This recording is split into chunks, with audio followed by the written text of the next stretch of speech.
सारे भैया दीदी अब दोस्तन के हमार प्रणाम बटे। फगुआ टीवी पर हम रणवीर सिंह हैं।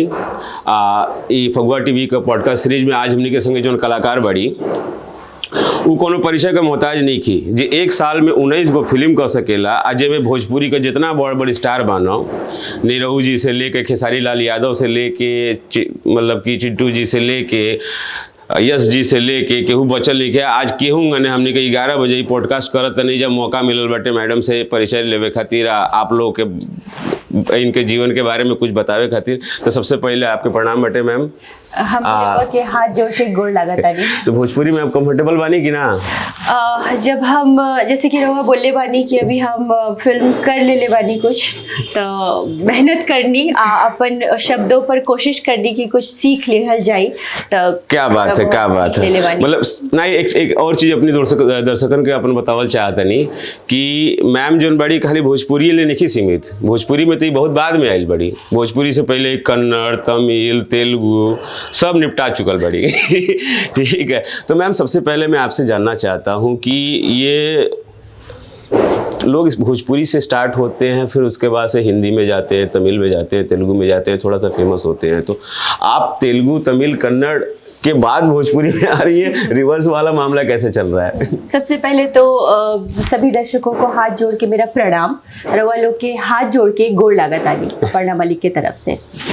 हाँ, ये इंटरेस्टिंग है ये सवाल।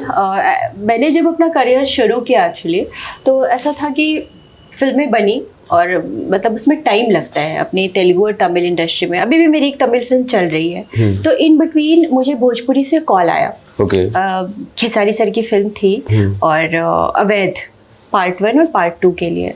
तो ऑफ कोर्स मतलब बीइंग अ बिहारी गर्ल मैं खुद को रोक नहीं पाई। और बहुत अच्छी फिल्म, अवधी भाषा की फिल्म है वो। तो मतलब ये कॉल मतलब कि कैसे आया? मतलब कि पहले से आपका कभी कोई मीटिंग हुआ है किसी पार्टी में, कोई जान पहचान खेसारी जी से, ऐसा कुछ नहीं? खेसारी सर का कॉल नहीं आया था। मतलब जैसे कि क्योंकि इंडस्ट्री में कहा जाता है कि कोई इसकी वैकेंसी और चीजें तो निकलती नहीं है, कोई एक लिंकअप तो जरूर रहता है। तो वो लिंकअप के बारे में थोड़ा सा बताइए। बिल्कुल, जैसे इंडस्ट्री में अगर आप किसी भी सिनेमा इंडस्ट्री में काम करते हो तो अदर इंडस्ट्री के लोग भी एक दूसरे को बिल्कुल जानते हैं। तो मुझे किसी कास्टिंग डायरेक्टर के थ्रू कॉल आया कि मैडम आप भोजपुरी करना चाहेंगी? भोजपुरी में से कास्टिंग हो रही है इनके थ्रू और वो नॉन भोजपुरी एक्टर्स को ढूंढ रहे हैं। तो अगर आप बोलोगे तो हम आपकी प्रोफाइल आगे भेजेंगे। तो आई वाज लाइक ठीक है, मैं चाहूंगी कुछ नया ट्राई करूं। और रूट भी आपका वहां से है। हाँ, तो उसके बारे में हम लोग बात करेंगे। तो मैंने हाँ बोल दिया। और फिर जब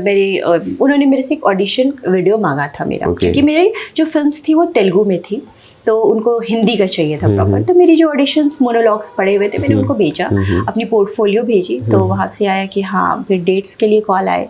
फिर जब सब हो गया फाइनल, तो फिर सर के साथ एक बार मेरा वीडियो कॉल हुआ उस प्रोडक्शन हाउस से, राजघराना फिल्म से। और फिर ऐसे ही तो फिर स्टार्ट हो गया। तो अपर्णा मैम ये बताइए कि आप हैं बिहार से, तो सबसे पहला हक तो भोजपुरी इंडस्ट्री का रहे। हाँ, तो चल गई नहीं आप पहले तमिल में या तेलुगु में या कन्नड़ में? ये तो जाति कहीं नहीं आपकी ना भोजपुरी के संगे, पहले भोजपुरी संगे ना शुरू कर चाहते रहे। हाँ, बात तो सही बा। हम मतलब मैं रहती थी बैंगलोर में। तो बैंगलोर में थी तो वहाँ पे सारी साउथ इंडस्ट्री के कॉन्टैक्ट्स एंड ऑल, तो वहाँ से थोड़ी बहुत मॉडलिंग भी करती थी मैं। तो वहाँ से जो ऑफर्स आए तो आई वाज लाइक कि मतलब मेरा कुछ था नहीं कि मुझे हाँ हीरोइन ही बनना है। एक्टिंग में मैं बचपन से कर रही हूँ, क्योंकि जो वो हम बताएंगे आपको कि मेरा कैसा चीज़ था। तो इस वजह से मैंने बस शुरुआत कर ली, क्योंकि वो था मेरे पापा का भी था कहीं ना कहीं बनना। यानी करियर आपने अपने एक्टिंग का बैंगलोर से बेसिकली आपने बैंगलोर से शुरू किया। एक ब्यूटी पेजेंट में पार्टिसिपेट किया था मैंने। तो उन्होंने हमें बहुत सारे मोड्स दिए थे कि आपको ये सारी चीज़ें करनी है। तो वो करते करते बहुत सारे, कुकिंग भी करना था, डांसिंग भी करना था, सिंगिंग भी करना था, अपने सोशली लोगों से इंटरेक्ट करके कुछ अवेयरनेस भी करनी थी। तो जो होता है मिस इंडिया, हाँ, वो मिसेस सारे इंडिया और कॉम्पिटिशन मिस्टर अलग अलग इंडिया। सेगमेंट्स होते हैं हाँ, उनके। तो वो सब किया मैंने। तो जब मैंने एक्टिंग वाले कैप्शन को टच किया तो आई फेल्ट लाइक कि अरे यार यहाँ पे कुछ कनेक्शन ये है। कनेक्शन है, हाँ, ये सुपरनैचुरल है। हाँ, ये सुपरनैचुरल है और बचपन से भी था वो। Okay. जो एक कनेक्टिविटी थी ना, वो फिर ये से मैं जिंदा क्या हो गई। बताऊं। हाँ, वो कभी मरी ही नहीं थी, अच्छा। मतलब पढ़ाई के प्रेशर दबी हुई थी बस। दबाना पड़ा था। तो वो मैंने शुरू किया और बस तो वहाँ से शुरुआत हुई। और मुझे भोजपुरी के बारे में कोई आइडिया नहीं था क्योंकि Okay. मैं मिथिलांचल से हूँ। ओके। और ये पता था कि यार भोजपुरी में वो गाना है, मतलब ऑफ कोर्स लगा वेलू जब लिपस्टिक क्रेजी हो के सुनना एंड ऑल। और भी गाने बजते हैं भोजपुरी के, तो एक वाइब होती है अच्छा, भोजपुरी की वाइब बिहारियों बिल्कुल की। रहती है। हाँ, हरियाणा अभी तो में भी भोजपुरी गाना बजेगा। हर जगह भारत के किसी, इनफैक्ट आउट ऑफ इंडिया भी आप चले जाओ तो भोजपुरी के बिना एकदम, पार्टी अधूरी होती बिल्कुल। है। तो ऐसे था। और जब मैंने फिल्म की तो वहाँ पे किया। पार्टी स्टार्ट होती है ब्लैक पिंक से, 10 बजे के बाद से आ जाता है एमिनेम। हाँ। उसके बाद से 12 बजे के बाद पवन सिंह। एग्जैक्टली तो वो सारी चीजें थी। और आपने जैसे बोला कि जाती, तो जाती नहीं कर पाई ना मैं, मेरा डेस्टिनी मुझे खींच के यहाँ पर लेकर आ गया। नहीं, बिल्कुल अच्छा किया, डेस्टिनी आपको खींच करके भोजपुरी में लेके आया। अपनी माटी अपना देश, बिल्कुल। और अपनी देश और अपनी माटी की जब बात हो रही है तो मैं अब सबसे पहले आपका मैं प्रारंभिक जीवन से मैं स्टार्ट करना चाहूंगा। तो अपर्णा जी रहे वाला कहाँ का हो? बिहार में कहा था कि मिथिलांचल कौन जिला है? मिथिला में अररिया जिला बा। अच्छा। अररिया जिला दरभंगा से सटल बा। अच्छा। तो उहे हमारे जन्म हुए भाई, सॉरी वो थोड़ा गड़बड़ है। हिंदी कोनो बात नहीं।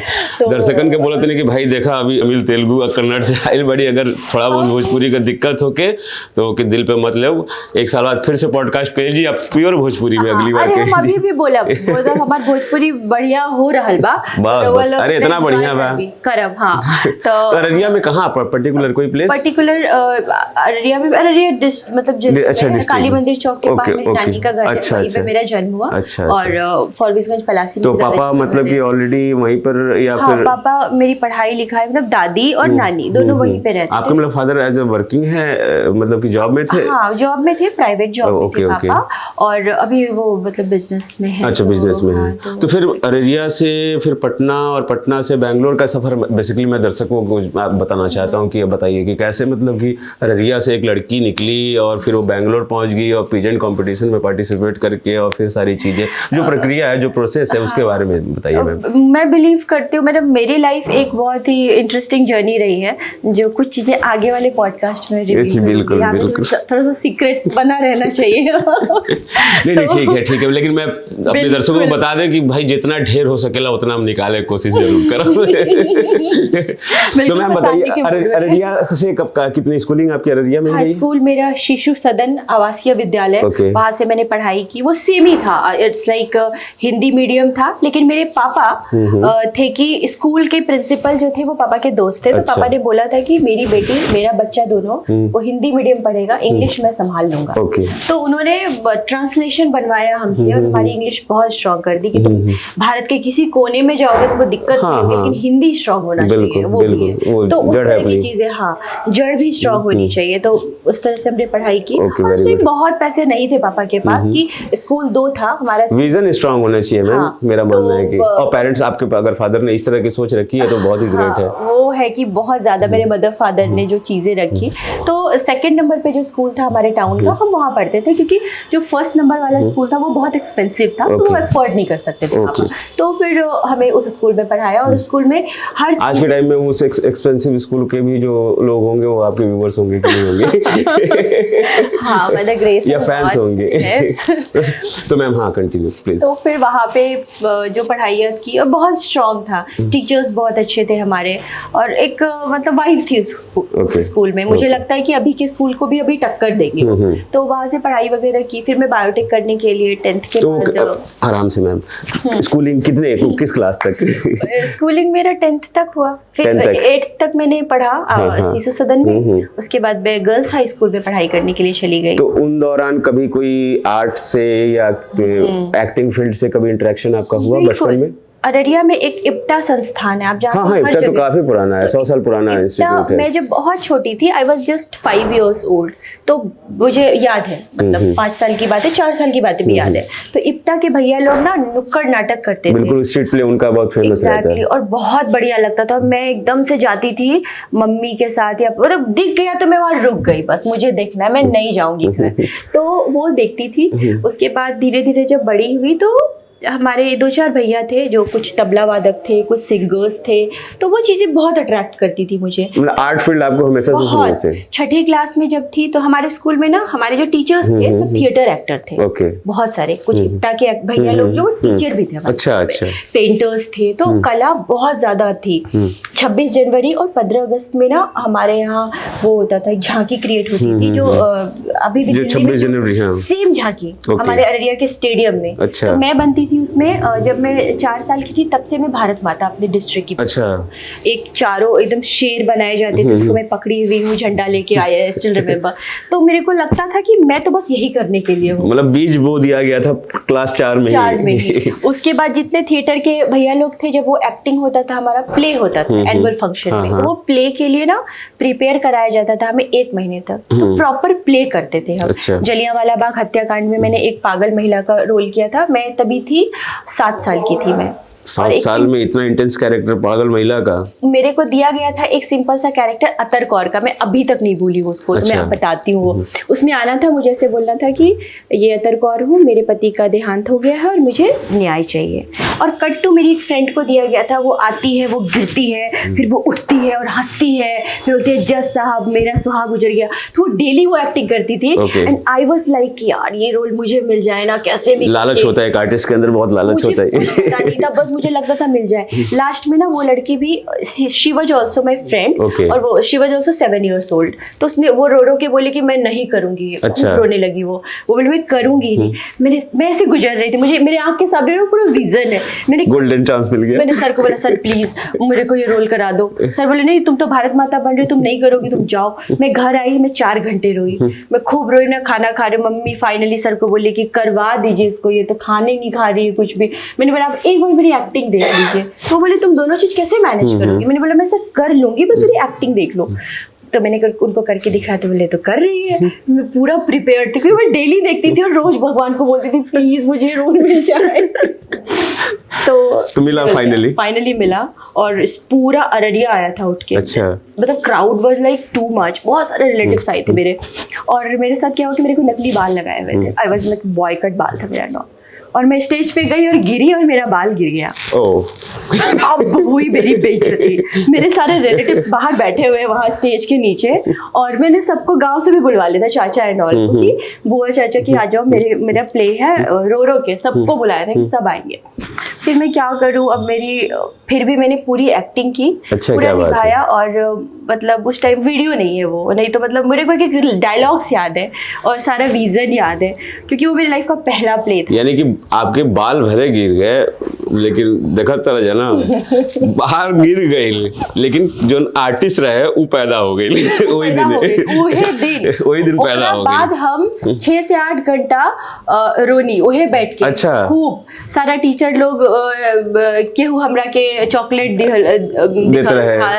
देते रहे उ टाइम में कि चॉकलेट खा ला, आइसक्रीम खा ला। लेकिन आई वाज लाइक कि नो, रोते क्लैपिंग पूरे हॉल की थी। क्लैपिंग बहुत हुई थी और लाइक कि वाओ, बातें हुई थी। उसके बाद मेरा डांस भी था एक, लेकिन मेरे को था कि मुझे बस वो पागल महिला का रोल करना है। क्लास 7th नहीं, ईयर 7th क्लास कौन सा था?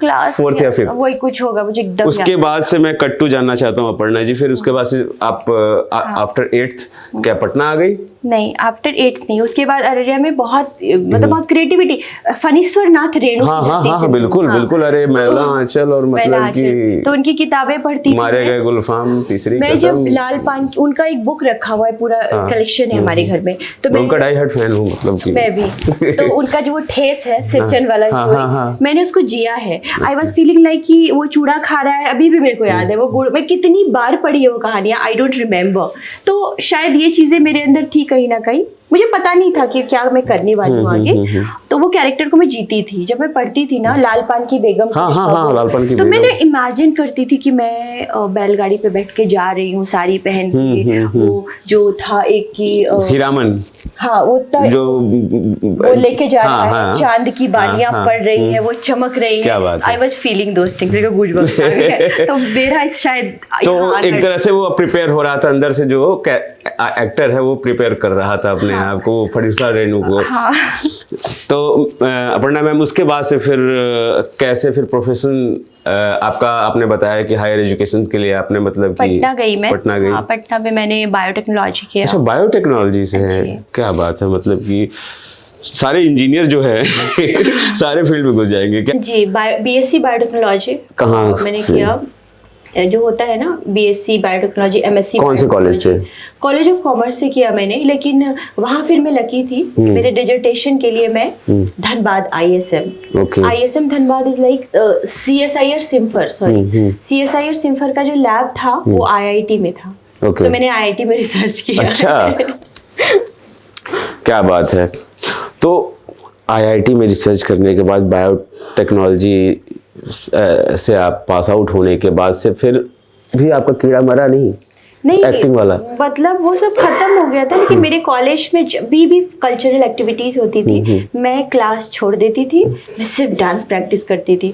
डांस प्रैक्टिस करना है मुझे। और कभी कभी तो मेरी एक मैम थी, अगर अंशु मैम ये पॉडकास्ट देखेंगी तो बिल्कुल अंशु मैम देखिए, तुम्हारे स्टूडेंट भाई प्रोफेसर, शी वाज लाइक कि जब तुम्हें रिहर्सल्स करने होते तो फिर तुम आ जाती हो, और क्लासेस बंक करके मैं रिहर्सल्स करती थी। तो इस तरह की चीजें, सारे सीनियर्स जूनियर्स उनको हमारे स्टेप्स याद रहते थे, डोला रे डोला, और ये एक एक स्टेप यार बोर कर दिया है, कितना प्रैक्टिस करोगे। I was like no, it should look so perfect, dance में एक एक स्टेप सो परफेक्ट। तो इस तरह की चीजें होती है। नहीं, वैसे भी कहा जाता है कि कला जब रूह में और आत्मा में घुस जाती है ना, तो फिर वो इंसान अपने बस में रहता नहीं है।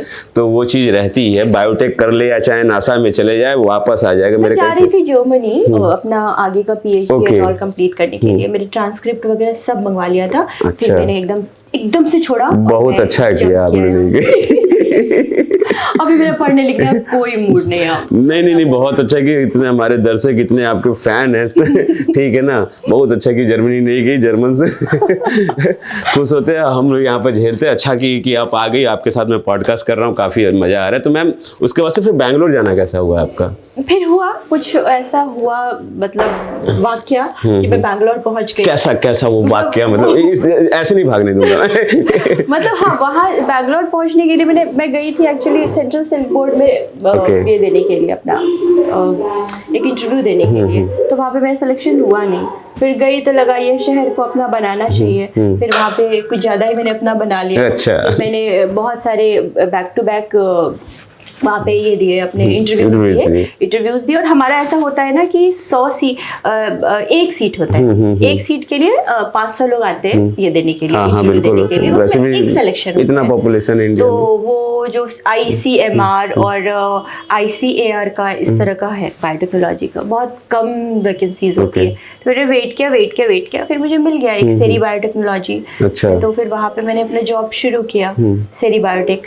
तो जॉब करते हुए 9 to 6 आना जाना, ऑफिस घर, उसके बीच में कैसे ये पेजेंट वाला फिर मामला कैसे स्टार्ट हो गया? मेरे एक फ्रेंड ने, मतलब मेरे एक रिलेटिव, मतलब ही इज माय, मतलब वेरी गुड फ्रेंड, तो उसने भर दिया था फॉर्म, एक मिस्टर मिस और मिसेज इंडिया का था।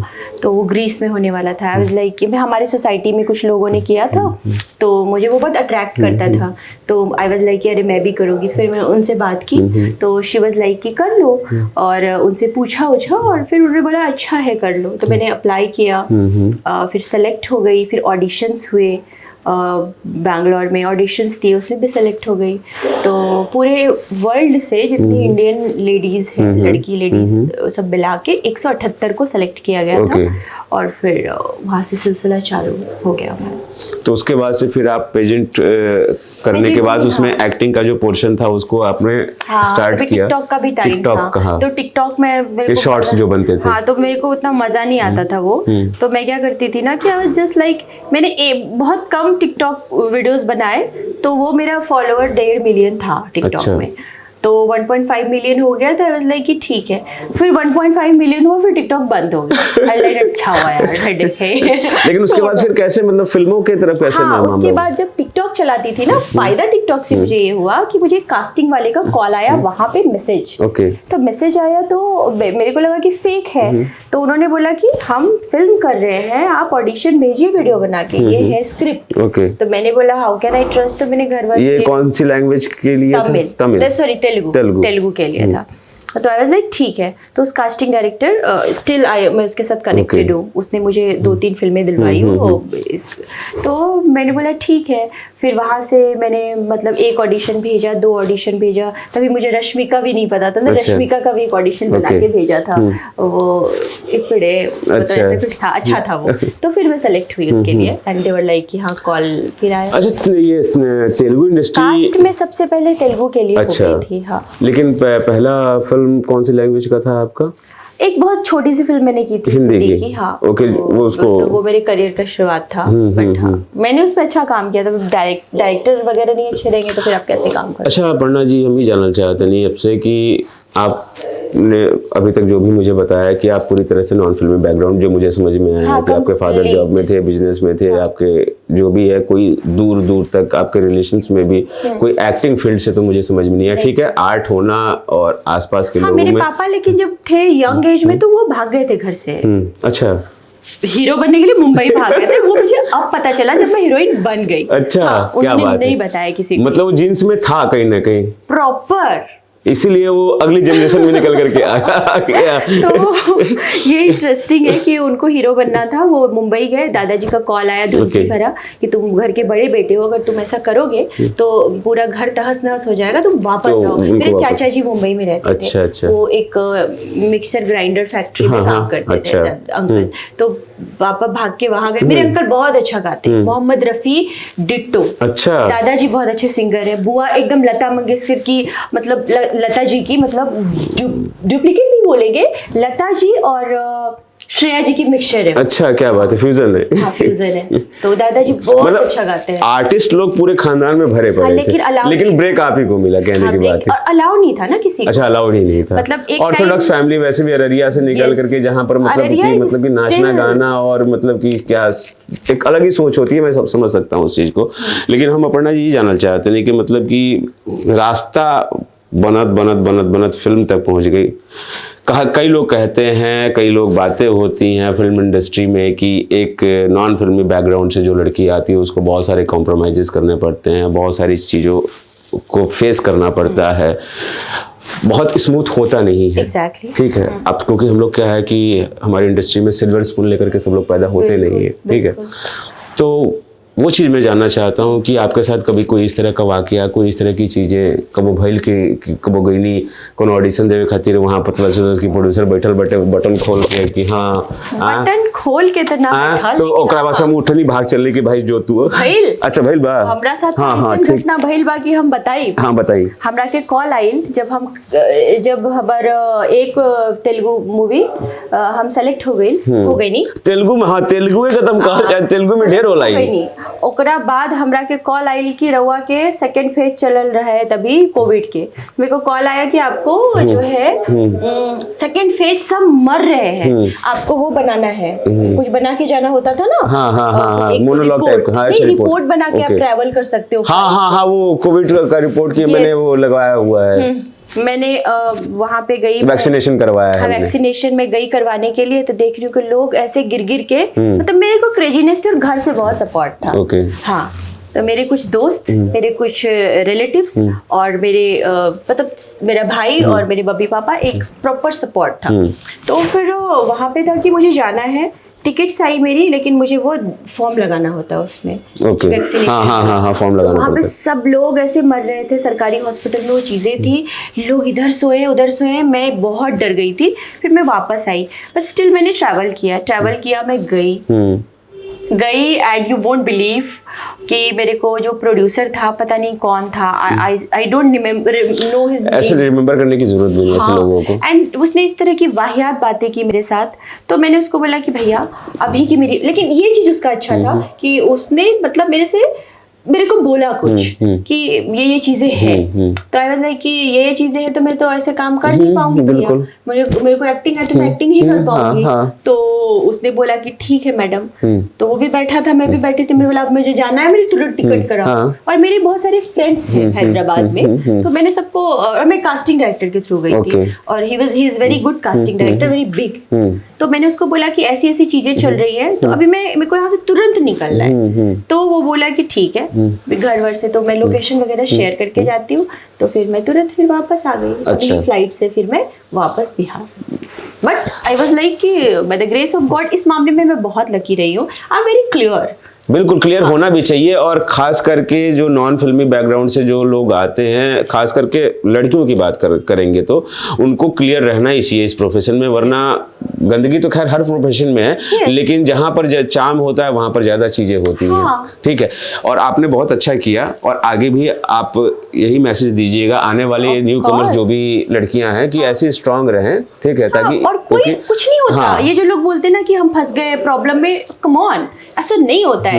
इफ यू आर स्ट्रांग, और अगर तुम्हारा कुछ गलत करने का मन नहीं है तो तुम कोई गलत नहीं कर सकता। हाँ, बिल्कुल वर्कआउट करो, इट्स नॉट पॉसिबल। और ये मैसेज मैं हमेशा लड़कियों को देती हूँ कि तुमको काम आएगा करने के लिए तो तुमको काम मिलेगा, मेरे को काम नहीं आएगा तो काम नहीं मिलेगा, खत्म। इंडस्ट्री के बारे में कहा जाता है लड़कियों को लेकर के खास तौर पे कि दो रास्ते होते हैं लड़कियों के पास। एक रास्ता होता है बहुत मुश्किल भरा, और एक रास्ता होता है बहुत आसानी भरा। बिल्कुल ठीक है, लेकिन जो मुश्किल भरे रास्ते पे जो लड़की चलती है वही स्टार बनती है, वही सस्टेन करती है, और वही टिकती है।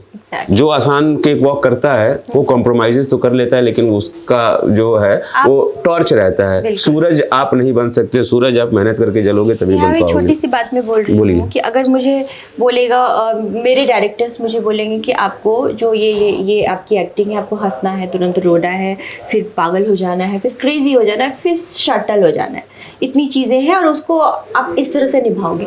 अगर मुझे आएगा ही नहीं तो मैं कैसे करूँगी? और एक बार चीजें हो सकती है, जैसे कॉम्प्रोमाइज की आप बात कर रहे हो, तो आपको एक बार कोई सहयोग करेगा, दो बार, बार तो नहीं ना यार। हर लोग वैसे नहीं होते हैं, और हमारी इंडस्ट्री बहुत प्यारी है, बिल्कुल प्यारी है। इंडस्ट्री इज वेरी, अगर आप क्लियर रहेंगी सबके साथ सारी चीजें जो कि हाँ मालूम है कि हाँ भाई ये क्लियर है, तो सीधी सी बात है आपके साथ कोई इस तरह की चीज नहीं है ना। अगर आपको एक्टिंग नहीं आएगी तो ऑडियंस उसको एक्सेप्ट ही नहीं करेगी।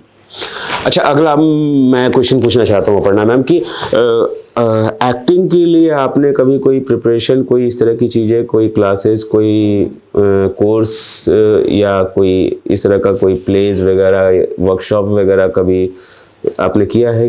बताया ना मैंने, मेरा प्ले स्कूल से शुरू हो गया था। स्कूल ऐसा था ना कि that was a theatre, proper theatre artist हमारे टीचर्स थे।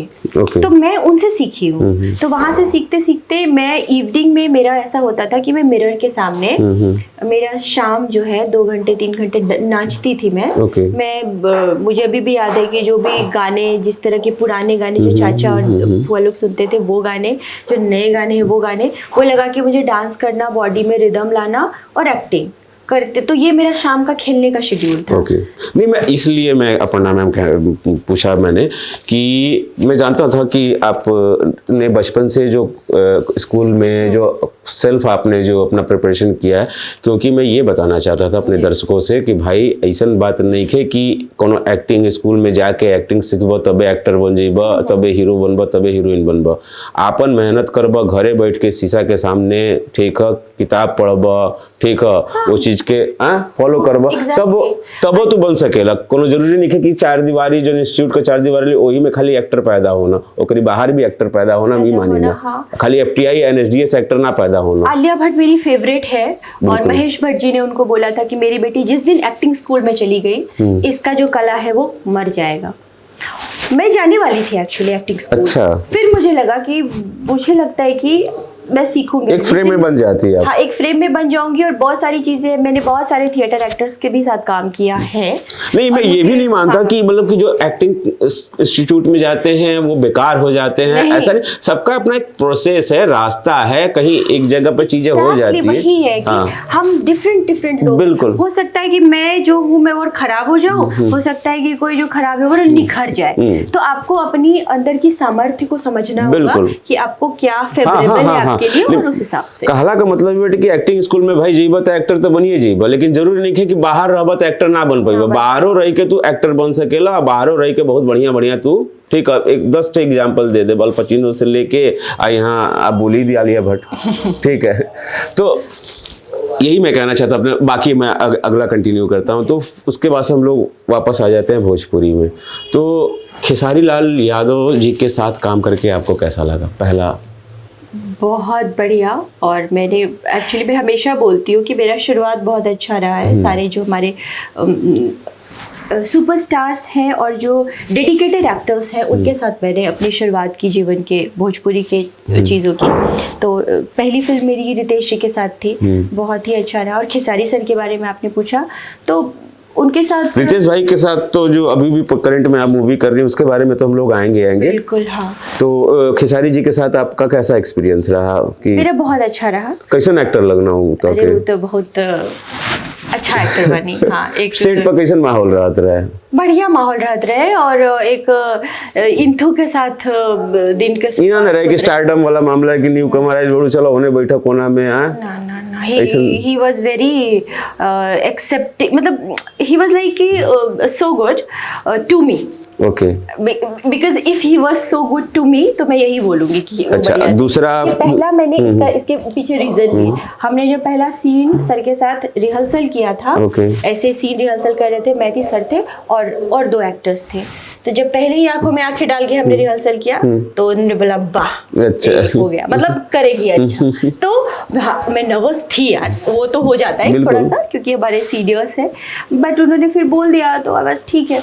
उसके बाद से रितेश पांडे जी, उनके साथ कैसा रहा? दूसरी फिल्म आपने? पहली फिल्म रितेश जी के साथ शूट हुई, कास्ट में हुई थी। कास्ट में हुई थी। तो रितेश पांडे सर के साथ में आप बताइए एक्सपीरियंस कैसा? फैबुलस, फैंटास्टिक को-एक्टर, फैंटास्टिक पर्सन और बहुत ही सहज है। अभी जो फिलहाल आप फिल्म कर रही है गांठ, उसके बारे में भी कुछ बताइए कि अभी ये फिल्म कैसी है, क्या इसका कहानी है, क्या एक्सपीरियंस चल रहा है और क्या एक्सपेक्टेशन है इस फिल्म को लेकर के? ये फिल्म जो है बहुत इंटरेस्टिंग इसलिए है क्योंकि ये फिल्म धीरू यादव सर की है। और वो जो एक डायरेक्टर है, उनकी 2 फिल्मों के बारे में मैंने बहुत सुना था, एक तो कटान और एक जया। कटान तो शायद इसमें जागरण फिल्म फेस्टिवल वगैरह में भी जया हाँ। तो जब मैंने जया का ट्रेलर देखा था तो आई वाज लाइक यार सही है, ऐसी फिल्में मतलब मशान वाली फीलिंग आती है फ्रैंकली स्पीकिंग। उसके बाद जया कटान का भी था कि थोड़ा सा एक पीरियड, मतलब पीरियड नहीं बोलेंगे, एक बहुत ही सरल और एक बहुत डिफरेंट हिंदी मूवी टाइप उन्होंने कुछ बनाया क्रिएटिव। तो मेरे लिए प्रिविलेज था उनके साथ काम करना। तो मुझे जब इस फिल्म के लिए कॉल आया तो जो हमारे भोजपुरी फिल्म के रवि पंडित सर हैं, जो डायरेक्टर भी हैं और एक्टर भी हैं, तो उन्होंने मुझे मैसेज किया कि आप करेंगी, तो I like of course I will do it. Dhiru Yadav sir का नाम था। उसके बाद I was very excited. Film के बारे में कुछ बताइए। फिर जब फिल्म की स्टोरी सबसे इम्पोर्टेंट होती है, वो जब नरेट की गई मुझे तो आई was like oh my God super, जो कि मैं डिस्क्लोज तो नहीं कर पाऊंगी। आपका कैरेक्टर क्या है? मेरा कैरेक्टर मेन लीड हूँ मैं इसमें, और एक लड़की है, एक लड़की से, एक औरत से, एक बहू से, एक स्ट्रॉन्गनेस से, एक वीकनेस उसकी कैसे, ये सब कुछ है। मतलब एक मसाला है, मतलब एक लड़की बहुत स्ट्रॉन्ग है लेकिन वो टूटती है, फिर संभलती है, फिर और ज़्यादा मजबूत बनती है, फिर बिखर जाती है। तो इस तरह की चीज़ें चलती हैं। कॉमेडी है, हॉरर है, एक्शन है, थ्रिलर है, इमोशनल मूवी है, इमोशनल फिल्म है, इमोशन है। और कॉमेडी, आपको डार्क कॉमेडी देखने को मिल सकती है। अच्छा, डार्क कॉमेडी। हाँ, कॉमेडी बहुत ज्यादा, सटायर बेसिकली। हाँ, सटायर। ओके, और बाकी तो फिल्म बहुत बढ़िया चल रही है। चल रही है। तो अभी कितने दिन का शेड्यूल बचा हुआ है मैम आपका? अभी हमारा और 4-5 दिन का 4-5 दिन का आपका बचा हुआ है। चलिए कट्टू, उसके बाद से कल्लू जी के बारे में बताइए कि कल्लू जी के साथ कैसा रहा एक्सपीरियंस आपका?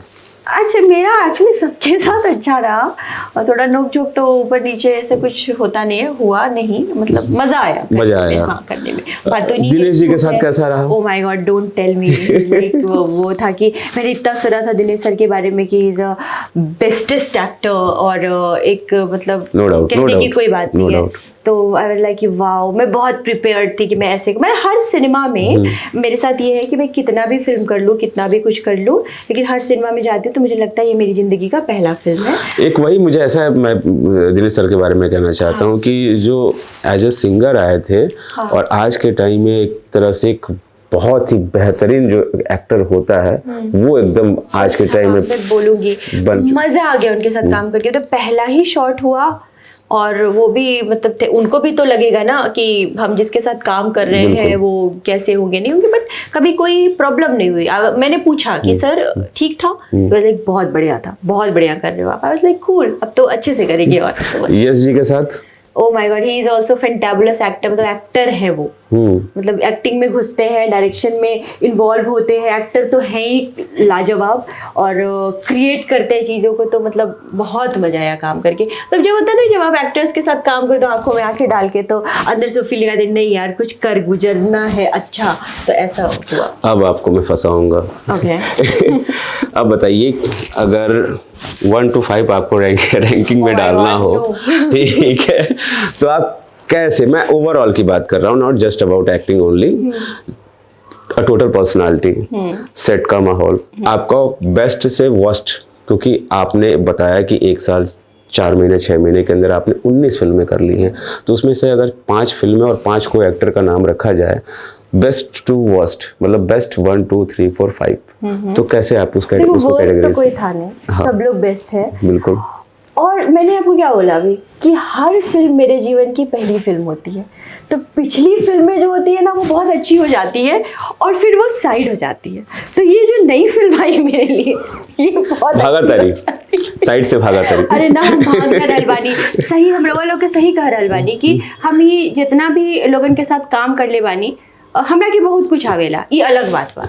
हम ऐसा ना कहब कि हम सब कुछ इहे सीख ले बानी ना, हम जे ऐनी। अरे भाई तो तमिल तेलुगु कन्नड़ से जे आवत 4 लैंग्वेज पहले ही करके बैठल बाटे। तो हम बहुत बड़ा बड़ा कलाकार के साथ काम कर ले बानी। अजय घोष जी, पुष्पा के लीड विलेन, उनसे बहुत कुछ ओकरा के उ ना बतियाई रहुआ लोगन से, ना हिंदी में बतियाई ना इंग्लिश में बतियाई, वो बात करी तो तेलुगु में ही करी। He is Bengali, okay, but he will never ever talk in Hindi और इंग्लिश और Bengali, he will talk only in Telugu. बात तो करना पड़ेगा बेटा। अच्छा। तो मैं उनके बॉडी लैंग्वेज को देख के ना सर को बोलती थी, ये बोले ना, जो भी मेरा मतलब जो असिस्टेंट रहते थे वहाँ पे, हिंदी भी समझाने ट्रांसलेटर्स होते थे, दे आर लाइक ये वेरी गुड अम्मा, वेरी गुड, यू अंडरस्टैंड। तभी बोले sir English little words only. तो मतलब कि आप ना बताइबू कि के बढ़िया के खराब, मतलब बढ़िया बता दो कि बढ़िया से कि देखिए मैं सच बताऊं तो एक काम करने में जो मजा, मतलब ऑफ कोर्स खेसारी सर के साथ था, सबकी भी क्वालिटीज बता। हाँ बिल्कुल qualities. I am kind of person, मैं थोड़ा सा अपने बारे में पहले बता देती हूँ, मुझे अपने बारे में बात करना बहुत अच्छा लगता है कि मैं ऐसी इंसान हूँ कि अगर मुझे कहीं पे निगेटिविटी मिली तो मैं क्या करती हूँ ना, कि माइंड को बहुत ज्यादा इरिटेट करने से अच्छा है नहीं, क्लोज नहीं करती मैं, कुछ तो पॉजिटिविटी होगी, let me check, let me wait, मतलब let me grasp the thing. तो मैं पॉजिटिव चीज़ों को देखती हूँ, उसको रीड करती हूँ और बस उसी पे फोकस करती हूँ। निगेटिविटी भाड़ में जाए, मेरे को फर्क नहीं पड़ता, मतलब जहरों में से पानी निकाल ले लूं। हाँ, सर ये सबसे बढ़िया है, मतलब कि लाइफ का फंडा कि जिस चीज को चेंज नहीं कर सकते उसको एंजॉय करो। यार उसको एंजॉय, उसको छोड़ो, उसमें कुछ तो अच्छा हो, जो अच्छा है उसको एंजॉय करो। और जो क्वालिटी का बात मैडम का क्वालिटी। हाँ बिल्कुल। तो मैं स्टार्ट करती हूँ, जो मेरे पहले को एक्टर है रितेश पांडे जी, और एक्टर अच्छे हैं, इतने अच्छे सिंगर हैं कि उन्होंने, मतलब क्या बोलूं, उनकी सिंगिंग, मतलब I love his singing. Ritesh Pandey sir हो गए, गायकी उनकी कमाल है। दूसरे को एक्टर खेसारी सर है, जो कि हाँ सर मतलब हिज फैंटाबुलस, बोलते सर तो बहुत ज्यादा है, तो हमको ऐसे ही बोलने का मौका नहीं मिलता है। पंच पे पंच देते हैं और एंटरटेन भी करते हैं और कूल रखते हैं सबको। मेरा पहला इंटरेक्शन था, मैं सेट पे गई थी तो उन्होंने उठ के ग्रीट किया मुझे, इट्स अ बिग डील। सब बैठे हुए थे, अरे अपर्णा जी आइए, और सब लोग, बहुत लोगों को याद है ये चीज, मुझे बोलते हैं अरे आप आई थी तो कितनी गोरी लग रही थी। खेसारी सर ने भी बोला था कितनी गोरी है, लाइक ओके, अभी मैं टैन हो गई हूँ थोड़ी, तो शूट उठ करके धूप में। तो सर का ये था, और कुछ भी चीजें गलती हुई तो समझाना, खिसियाते नहीं हो, अच्छा। तो समझाते कि बेटा इसको ऐसे कर लो ना, तो ये चीजें थी।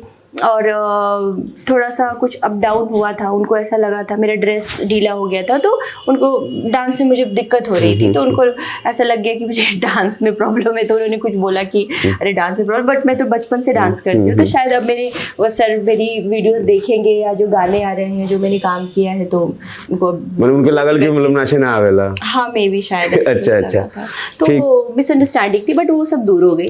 उसके बाद कल्लू जी भी अच्छे हैं, मतलब बात वो भी बहुत बातूनी है, क्यूट है, और बस काम किया और अच्छे से सब था कि हाँ इट वाज लाइक कि कभी अभी वो जल्दी आ गए सेट पे, तो अरे आप लेट आ गई लाइक नहीं मैं जल्दी आती हूँ, तो नहीं आप तो लेट आ गई, तो इस तरह की नोक झोंक हमारी चलती रहती थी। नहीं एज अ को-एक्टर में होना भी चाहिए, इस तरह की चीजें। तो मेरा ऐसा ही रहा सबके साथ। फिर मैंने रितेश जी के साथ 4 फिल्में की हैं।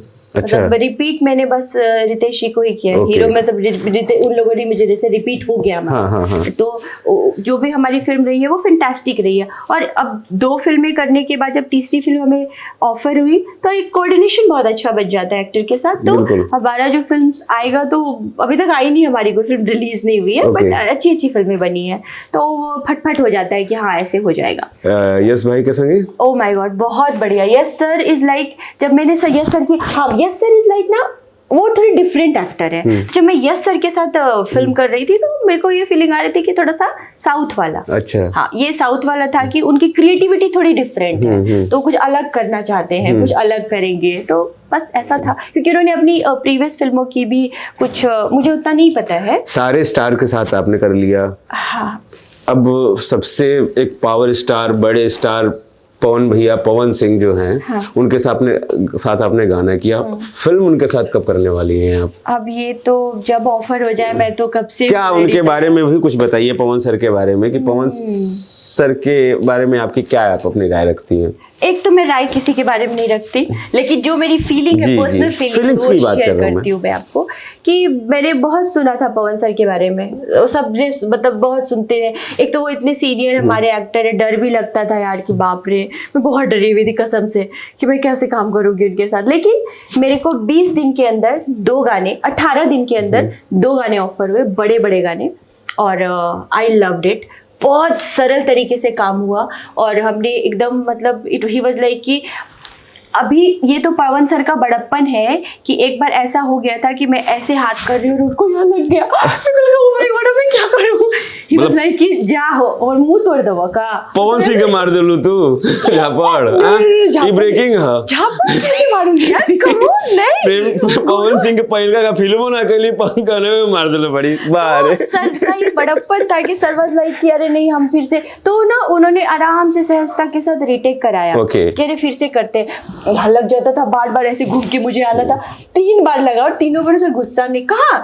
He is very cute, he very good, very humble. तो बहुत मजा आया मुझे उनके साथ काम करके। हाँ आते ही सेट पे जब दूसरे गाने के लिए गई सर के साथ काम करने, तो सर ने भी शूट करके, सर भी मजाक किया, तो मैं सीरियस हो गई, अरे मैं मजाक कर रहा हूँ।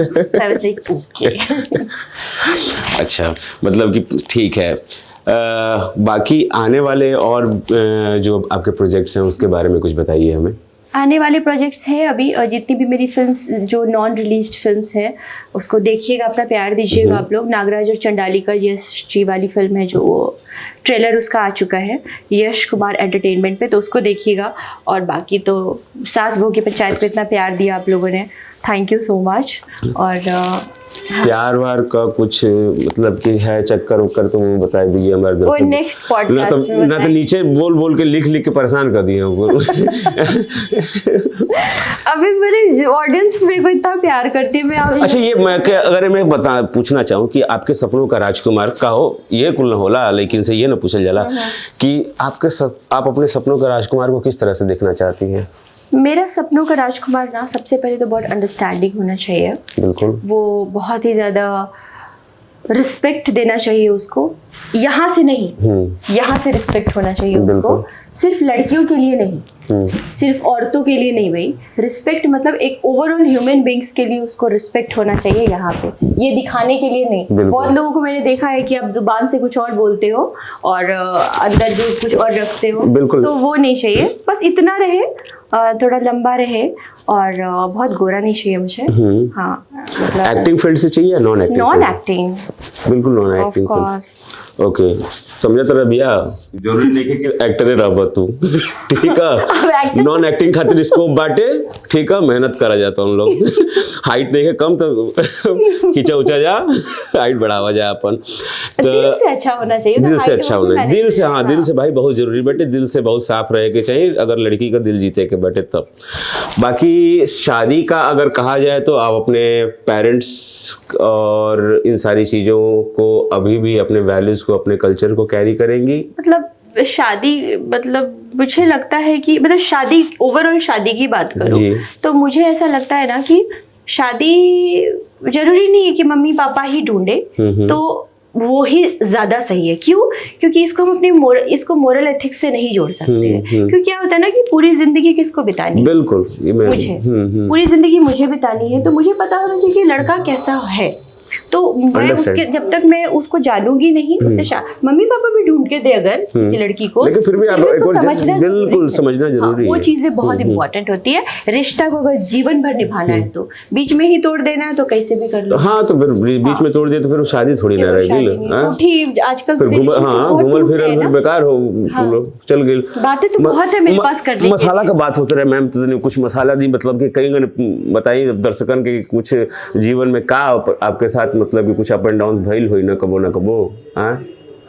मतलब अप्स एंड डाउन्स तो जीवन का वो है ना, चक्र है, वो चलता रहता है। हाँ, तो बस हाँ वही है। मेरे जीवन में अच्छे लोग हैं, मुझे प्यार करने वाले लोग हैं, मेरा परिवार है। और भी कोई हो सकता है, वो तो पता नहीं। वो आने वाला है ना, वो तो कंपटीशन अब स्टार्ट हो गया, हो जाएगा देखने के बाद। है भी कि क्या, तो इसके लिए तो थोड़ा सा मिस्ट्री रहना चाहिए। अच्छा, मिस्ट्री रहना चाहिए, अगले पॉडकास्ट में करेंगे। तो वो सारी चीजें हैं, चलती रहती है लाइफ। नहीं ठीक है, अच्छी बात है। अभी फिलहाल मैम जो हैं अपनी आने वाली फिल्म्स को लेकर के काफ़ी मेहनत कर रही हैं, तो फिलहाल अभी भी लव और इन सब चीज़ों के लिए अभी मैम के पास टाइम नहीं है। हाँ, ठीक है, हाँ 12-1 बजे तक तो हमारी 2 बजे तक शूटिंग चलती है। फिर आज अभी हमने का जो पॉडकास्ट करो तो नहीं जाइए 12 बजे हमने का होत बैठे, देखो 12:30 बजे, 12:30 बजे सुबह 7 बजे का कॉल टाइम। सुबह कौन किससे बात करूं? मैम करिए होते हुई हम नहीं बिल्कुल। सिनेमा के बारे में बताइए कुछ, यहाँ की क्या आपको, मतलब वर्ल्ड सिनेमा आपको में भी आपको रुचि रखती हैं आप अपने? वर्ल्ड सिनेमा मतलब कि जैसे कि एज अ हॉलीवुड कोई वर्ल्ड सिनेमा, मतलब Japanese movie, Italian movies, who is the best director मतलब हाँ, के बारे में अभी उतना नहीं है मेरे को, मैं बस देख लेती हूँ। तो अपर्णा जी, हमने कितना बातचीत करनी जा, आपका करियर से लेके, फैमिली से लेके, पटना से लेके, बेंगलोर से लेके, हर जगह का बात हो गई। अब तो इंडस्ट्री में 1.5 साल से बानी रहूँगा, तो ये बताइए कि इंडस्ट्री में ये लॉबिंग वॉबिंग वाला का चक्कर है कि वो कहला कि ये लॉबिंग में ये हीरोइन रहे तो के दूसरे लॉबी में काम ना मिलेला, दूसरी लॉबी कोई जन हीरोइन भी हो के दूसरी लॉबी में काम ना मिलेला, तो ये थोड़ा सा हमारे दर्शकों को बताइए कि ये क्या चक्कर है भोजपुरी इंडस्ट्री में? जैसे कि रहुआ कहले बानी कि हमारी इंडस्ट्री में आइल 1.5 साल हो गई बा, और 1.5 साल में हमरा के लागत है कि हम लगभग सारे जे रहुआ कह रहल बानी कि लॉबी बा, तो लॉबी में लगभग सारे स्टार्स के साथ हम काम कर ले बानी, जितने भी हमारे। सही बात, आप पवन सिंह के संग एल्बमों कैले बानी, आपके सारी की यादव के संगे 2 फिल्म का चुकल बानी, दिनेश भैया के संगे भी फिल्म का चुकल बानी, चिंटू जी संगे, कल्लू जी के संगे, रितेश जी के संगे करते बानी, यश जी के संगे, कि वो बचल तो नहीं खे, तो मतलब वो लॉबिंग वाला समझल चाहते नहीं कि आदमी कहेला ई बात तो इहे खारिज हो गइल बा ना कि लॉबी बाजी ऐसा टाइप के कुछ होला। अच्छा, नहीं खे कुल नहीं तो नहीं मनी तो बा, हाँ बा, लेकिन अगर ये निर्भर करेला पर्सन टू पर्सन, ये डिपेंड करता है कि आप पढ़ाई सब करते हैं लेकिन सब IAS ऑफिसर नहीं बनते, राइट? यस पढ़ाई सब करते हैं लेकिन सारे लोग नीट क्वालिफाई नहीं करते, डॉक्टर सब नहीं बन जाते, कोई बायोटेक, जैसे मैं नहीं क्वालिफाई कर पाई मेडिकल, तो मैं बायोटेक करने लगी, लेकिन आप फिल्म में आप सारी चीजें क्वालिफाइड कर चुकी हैं। हाँ, तो उसी तरह हम एक कलाकार हैं, और कलाकार का ना तो कोई जात होता है, ना उसकी कोई भाषा होती है, ना उसका कोई लॉबी होता है। हमारे सब लोग मित्र हो सकते हैं, क्योंकि कलाकार का जो हृदय होता है ना, बहुत कोमल होता है, बहुत सॉफ्ट होता है। तो हम लोगों का काम है लोगों को जोड़ना, राइट। क्योंकि हमारी फिल्में देख के, हमारे गाने देख के लोग इमोशनली कनेक्ट होते हैं और किसी को प्यार कहा भी जाता है कि film is a mirror of our society. Yes, कितने लोगों को गाने सुन के प्यार होता है कि कोई लड़का लड़की बैठा है, गाना बजा दो, फिर धीरे धीरे वो चीजें डेवलप हो जाती है। exactly. तो हमारा काम है प्यार बिखेरना। और ये जो लॉबीबाजी की मैं बात करें तो लॉबी मतलब फ्रेंड्स होते हैं, होता है ना कि कुछ आपके क्लोज मित्र होते हैं, उनके साथ आपको ज्यादा अच्छा लगता है, फिर और लोग जुड़ते चले गए। तो यहाँ पे मैं ये बोलना चाहूंगी कि लॉबी इज गुड, लेकिन अगर आप उस लॉबी को अदर तरीके से यूज करते हो जो आप बोल रहे हो, तो वो अच्छा नहीं है। तो अदर तरीका पे ही हमके बात करेंगे भाई पॉडकास्ट चलाते तो अदर तरीका आपको वो फेस कैले बनी कि ना ये चीज के? महादेव की कृपा से ना, महादेव और विंध्यवासिनी कृपा से आपको इस तरह की चीजें कभी झेलना नहीं पड़ी। हमरा के ना जो भी जिसने भी आपको एक्सेप्ट किया है खुले हाथों से एक्सेप्ट किया। क्योंकि मेरा काम देखा और मुझे काम मिला, जैसा कि आपको भी पता है। तो ऐसी कोई समस्या नहीं आई। हाँ, मुझे काम नहीं आता तब शायद वो लॉबीबाजी काम आती है। बिल्कुल, सबसे क्योंकि एक्टर के लिए सबसे पहला चीज तो उसका जो गहना है वो टैलेंट ही है। ठीक है, मेरा भाई कितना भी मतलब कि अच्छा हो, लेकिन अगर टैलेंटेड नहीं है तो मैं उसको अपने प्रोजेक्ट में नहीं रख सकता। आपको बैक ऑफ द माइंड रहेगा यार मेरा भाई तो है, लेकिन उसको प्रोडक्शन में रख लेता हूं, प्रोडक्शन में रख लेता हूं, कराऊंगा ना, तो वैल्यू जो सिनेमा एग्जैक्टली, क्योंकि फेस है ना, actors are face for all units. जितने भी यूनिट की जितनी भी मेहनत होती है एक्टर के जरिए ही पर्दे पे निकल करके आती है। तो वो तो बिल्कुल आपकी बात बिल्कुल जायज है।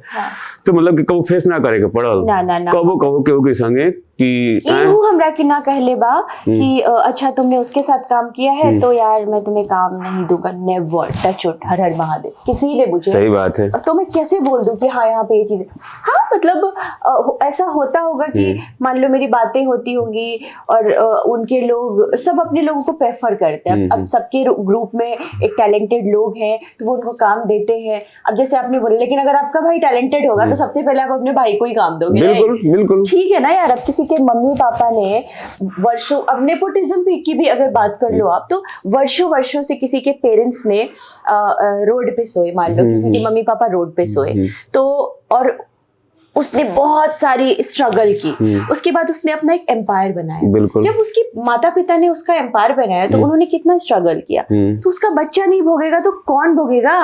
Grow up man. बिल्कुल है जी। तो अगर वहां भी फिर बात आएगी अगर काम करने की, तो मुझे लगता है कि अगर उसका बच्चा भी टैलेंटेड है, अमिताभ बच्चन जी, बट पहला प्रायोरिटी तो मैम टैलेंट ही है, को होना चाहिए। अगर लेकिन उसके घर में टैलेंट, अगर आलिया भट्ट टैलेंटेड है तो ठीक है ना, महेश भट्ट पहले उसको काम देगी। एकदम और अगर उसमें दम होगा तो ऑडियंस उसको आगे बढ़ाएगी, नहीं होगा तो कोई नहीं बढ़ा सकता, कोई हेल्प नहीं कर सकता। नहीं ठीक है, लेकिन आलिया भट्ट के लिए तो महेश भट्ट थे, आपके लिए तो कोई नहीं था। लेकिन फिर भी आपके टैलेंट की वजह से आपने जगह बनाई, स्पेस बनाया, और आपने 1.5 साल के अंदर 19-20 फिल्में आप कर करके बैठी हुई हैं। मतलब कि लोग सोचते हैं कि साल भर में मुझे 1-2 फिल्में मिल जाए तो अपने आप को मानता है कि चलो I am working, and right now you are just done 19 movies in Bhojpuri industry. हाँ, अभी तक ना ऐसा? Yes, it's my 19th movie going on. बताइए क्या बात है। गांठ कहाँ, गांठ का आपने नाम लिया तो गांठ की स्टोरी तो आपने बताया नहीं, लेकिन अभी मेरे पास मैसेज आया तो कुछ जानकारी मुझे मिली है कि गांठ मतलब कि सोशल सब्जेक्ट के ऊपर एक कोई ब्रेस्ट कैंसर जैसे गंभीर मुद्दे के ऊपर ये मूवी बन रही है। ये जो है थोड़ा सा और डिस्क्लोज कीजिए दर्शकों के लिए प्लीज। गांठ जो है ऑफ कोर्स ब्रेस्ट कैंसर के ऊपर, क्योंकि थोड़ा न्यूज में मुहूर्त के दिन ये आउट हो चुकी थी चीजें। फिर गांठ रिश्तों में भी कुछ गांठ है, वो भी क्लियर होगा।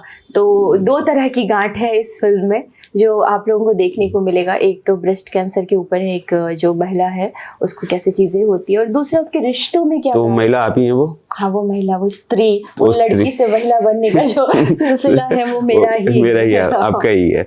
तो मतलब कि वो स्त्री जो है इस फिल्म में, वो कैरेक्टर मतलब कि इससे ब्रेस्ट कैंसर जैसे गंभीर बीमारी से वापस निकल करके नॉर्मल लाइफ में आ पाता है कि, या फिर ये देखने के लिए तो आपको सिनेमा घर में जाके हमारी फिल्म जो है गांठ, जिसके की निर्माता है, डायरेक्टर है धीरू यादव सर, बहुत ही टैलेंटेड डायरेक्टर हैं, ज्यादा, और एक बहुत ही सुलझी हुई टीम है उनकी डायरेक्शन टीम। और जो हमारे को एक्टर्स हैं, रितेश पांडे जी, सुपरस्टार रितेश पांडे जी, संजय पांडे सर, और भी different actors. Sanjay Pandey is also a pillar is a pillar. He's like क्या बोलूँ? He's my senior. They all are like. मेरा मानना है कि मतलब कि ऐसे अगर मजे हुए कैरेक्टर आर्टिस्ट रहते हैं तो चलो हीरो हीरोइन तो they are roof of the house, but जो मेन पिलर्स होते हैं इस तरह के कैरेक्टर आर्टिस्ट अगर आ जाते हैं तो फिल्म अपने आप इनहेंस हो जाती है। हमारी जो पहली ही सीन हुई थी तो ऑफ कोर्स मैं सर के साथ, संजय सर के साथ पहली बार इस फिल्म में काम कर रही हूँ, पहली बार उनके साथ मेरा स्क्रीन शेयर था and I was so excited. और जब हमारा पहला सीन हुआ तो इट वाज लाइक अमेजिंग और उन्होंने भी मेरी तारीफ की। तो ये मेरे लिए कुछ एक मतलब कि एक्टर जो हैं कि बहुत ही किसी भी सब्जेक्ट को और किसी भी कैरेक्टर को उनको दे दो तो ऐसे मतलब कि मक्खन की तरह उसको कर जाते हैं नेचुरल। उसमें से एक है संजय पांडे। एग्जैक्टली। और लुक वगैरह भी हमारा बाप बेटी का जो जोड़ी है बहुत बढ़िया लग रहा है, सबने वैसा बोला। क्या बात है। हाँ। अच्छा बाप आपके मेरे फादर का कैरेक्टर है तो है। एक मतलब पिता और एक बेटी का जो वो है कॉम्बिनेशन और स्क्रीन पे जो लुक एंड ऑल, तो ये सबने बोला कि अच्छा लग रहा है। मैंने इंस्टाग्राम पे भी शेयर किया था तो मुझे काफी डीएम्स आए कि नहीं अच्छा है। रिजेक्शंस कभी आपके लाइफ में आए हैं कि नहीं? बहुत ज्यादा। जैसे किस तरह के रिजेक्शंस आए? इंडस्ट्री में ही मैंने कितने मुंबई में ऑडिशंस दिए तो उसमें था कि मैं सेलेक्ट मतलब आई वाज ईगरली वेटिंग, मतलब जो हिंदी के प्रोजेक्ट्स थे और भोजपुरी में भी मेरे को बहुत रिजेक्शंस मिले। ऐसा नहीं कि भोजपुरी में कुछ बताइए कैसे रिजेक्शंस आपके रहे हैं फिल्म्स को लेकर के? हाँ, फिल्म्स को लेकर के बहुत बार ऐसा उसके होता है मतलब के रीजंस क्या थे, मैं ये जानना चाहता हूं। रीजंस तो आई डोंट नो, लाइक मुझे कॉल्स आए 2-3 फिल्मों के लिए। आई was like I got selected, मेरा अकाउंट डिटेल्स वगैरह सब मांगा गया। फिर all of a sudden I was like, फिर मैं फॉलो अप करने के लिए कॉल किया तो आई वाज लाइक कि नो मतलब कुछ है तो आप, मैडम सॉरी। कुछ किसी मूवीज का, इस तरह की मूवीज का जो रिलीज हो चुकी है ऐसे नाम ले सकती हैं?